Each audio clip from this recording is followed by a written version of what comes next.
Hi, you're welcome to the mailbox, and my name is Wale, and on the show we've got Addition. Okay, so we're starting with this particular interesting question. We take questions all over the world, and this particular question is from Manchester.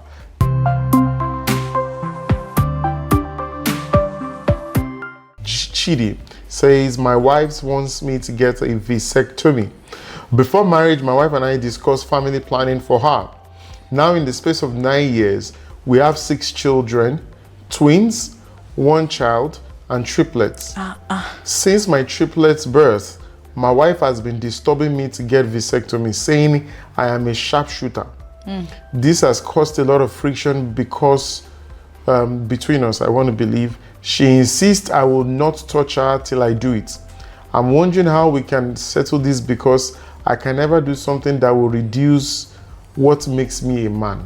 Chidi, from this mail, it's obvious that it's your wife that is encouraging you to do this, because sincerely, most times when people want to go through a procedure that is to themselves, they also, the body and the person also must agree to it, because I'm sure there will be an agreement form that will be signed, and your wife won't sign it on your behalf. So if you strongly feel, because this conversation too is not one-sided, it takes two. So if you strongly feel this is what you say, that you don't want to reduce what makes you a man, you feel that's the, you really want to keep it, probably, and you guys is looking like those family planning thing is not working, maybe because of the female's body type. I'm sure there are other solutions to it that are less risky, you know, that you can, I could remember my doctor in Sugarland mentioning some procedures to me at that time when I had my last child on what to do. So there are actually some easy ones to that female to do that. At least 5 years you're secured, 3 years you're secured. Because the truth about the matter is all this security is God that gives you there. Even if they like, let them remove your womb and his own. You can still have a baby if God wants you people to have. So I think it's a conversation you really need to deal between each other and be safe with whatever decision you want to make. People are experienced than each other. I mean, you understand what I mean? I mean, if the wife is pushing, well, maybe the wife just feels that it's really not a big deal. Every other person does it. So she's pushing him to do that. The guy is even already scared. So I don't even think it's a way to go. You still need to talk more about it, then seek medical advice too. So because all these things too, we just feel we have a solution fitting all situations. So I think you both should actually visit people that can professionally advise you on what to do. So my own position on this particular conversation is that usually the female stands a higher risk in terms of family planning. So whenever I counsel any couple whatsoever, I always will shift the responsibility. That's my own opinion now, that shift the responsibility away from the woman to the man, because there are so many factors with family planning with the woman. The woman naturally has a cycle that even without family planning can't misbehave based on emotional abilities and stuff. Vasectomy from the medical perspective is reversible. So Chidi saying this thing is an ego thing, not so much about the risk in terms of medical. So when you do a vasectomy is reversible. Have you done it before? Medically, it is what it is obtainable medically. And there are so many people, for instance, where they do an IUD, they start to gain weight. When you put injection, you gain weight. You even fast track what's that thing called now, menopausal symptoms. You know, so the woman's body type is actually very delicate and very sensitive to a lot of things. Men don't menstruate. Men don't actually menstruate. The women are the ones who do all of those things. And even without menstruation, some people might not possibly have their menstrual cycle as regular as possible. She might think that he's the sharpshooter. No, the woman is actually more fertile. She's actually more fertile than what she normally would do. All right. So the potential is that they should look at it from that perspective. The risk analysis must be done by both parties in terms of medical analysis and stuff, and then they should come to a conclusion on that. That's my conclusion.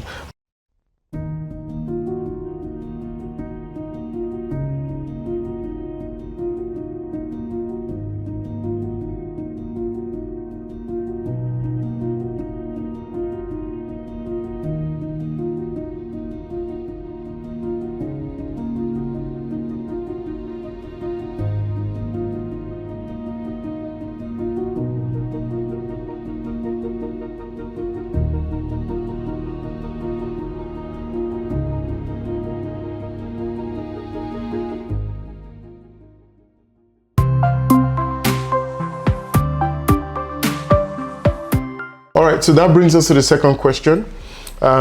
Dave from Lagos says, my landlord's harassment on us is getting too much. He gives rules like locking the gate by 11 p.m.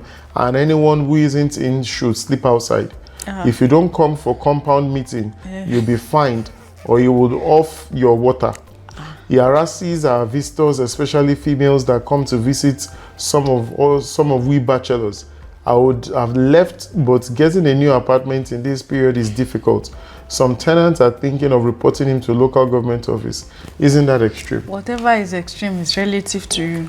I think this thing is even too much. You should be looking for another, because if they report this person to local government, is it local government that owns the house? It will still come up. So they can, you can, I mean, we've seen before different landlords. The landlord is the owner of the property. The higher you look for another apartment, the better for you, because I'm sure if you look, you would find. Just start preparing your mind while you are praying for that landlord, so that he will calm down. You also need to like opt out. So because I really don't always like landlords living together with tenants. Over time, we've had different stories of what happens. I mean, look at this one now, locking the gate. What if this person is doing production overnight? What if he's a medical doctor? What if he's a DJ? People pick up professions that are done in the midnight. They might be flying a plane for all you care, and he can't afford a house of his own. So I just think these are little checks when you want to rent an apartment. Does the landlord live here? If the landlord lives there, what's the character type? You understand what I'm saying? So those things are important, so that it will save you from future. And also pray that God will bless you. The more God blesses you, the more your standard of living will improve. And you will take yourself out of this drama of whether the local government is against landlord, as against water switching and the like. Some of these challenges also helps you appreciate life on a bigger scale, and that's what I'm going to say. I mean, I've had situations where what's it called now? Tenants actually destroy other people's houses in despicable manner that you really can't. You won't even imagine that human beings are living in those kind of spaces, which is why some of these landlords actually go to the extreme. This other person will appreciate another property where there is calm and everything is in order, or people. So people vary from people to people. We have experiences, there's a part in the scriptures where it says that, we go through challenges so that we can comfort people with the comfort that we've had. So this man, for instance, going into another property and the landlord behaves normal. There is a way he will behave, even when he also has his own property. He's also a learning. He even speaks to people's behavioral pattern, because some people, to hotels, the way some people live. So for example, the Olympics, I mean, we experience some. Right. See the way people leave hotel room, like it was just, I don't know, maybe WWF that happened before checking out. It speaks to you about people. So sometimes it can be landlord, it can be tenants. Now it's the landlord. It could also be tenants. There are some tenants that their maintenance culture is terrible, poor. People don't see, after all, we've paid. You take towel, you take tissue, you take soap, pack everything, pack lamp, pack pillow. Pack the bed. So it tells you that people's behavioral pattern is always very funny. Absolutely. Yeah. All right.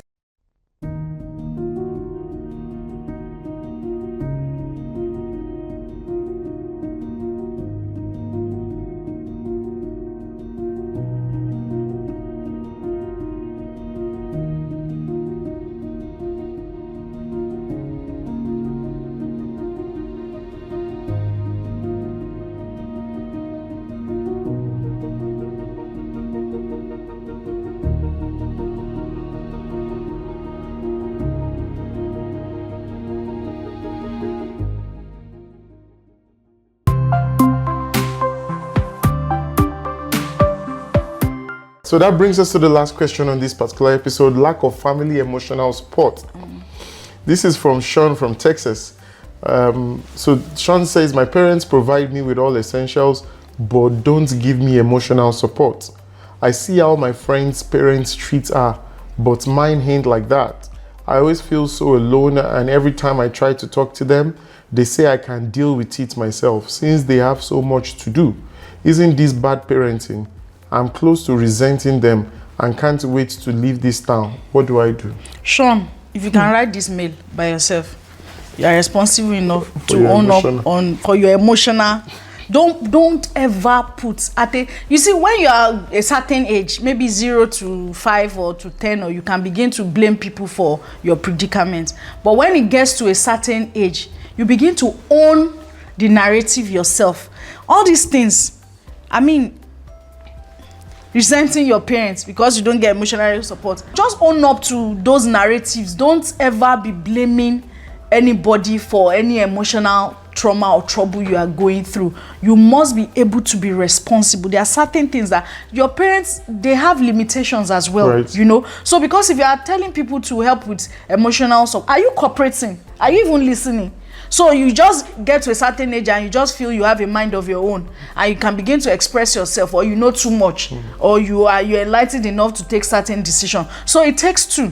So don't start saying, don't even get to the level whereby you start having at the back of your mind that you want to stop talking to your parents, want to start resenting them because of XYZ. So it's important that if you have a challenge that is emotional, I know sometimes it can be extreme for some people that from the get-go, they never had the opportunity to even express themselves to their parents. If you are that type and you are that situation, I pray God will see you through. You need prayers too. They need prayers too. So whatever is distracting them, that is not even making them see you or see your situations, God will come through for you. I hope. I mean, let me just add a couple of things to it. So number one, for you to be able to diagnose this particular situation means that you are highly intellectual. You could analyze, you could see other people's behavioral pattern, how they treat their children and all of that. So what that means is that you have the ability also to sort of in some way support your parents emotionally, because if they are deficient in a certain area, then you have the responsibility to also prop them up, which means pray for them, emotionally support them. For them to be emotionally unavailable to you, it means that they're also going through certain things that they are not seeing themselves. So you also be there for them. You know, like they say, anybody who wants to make friends must make themselves friendly. The way you, instead of you demanding, give. And then once you give, it would also come back to you.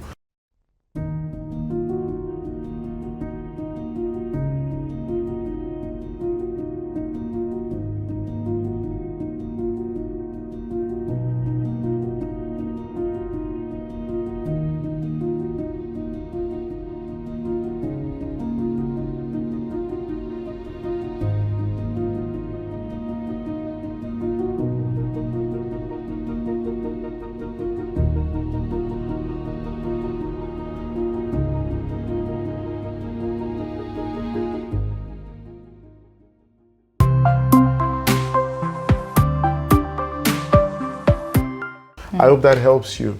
And thank you for joining us on this particular episode of The Mailbox. And my name is Wale, and we've got Addition. Bless.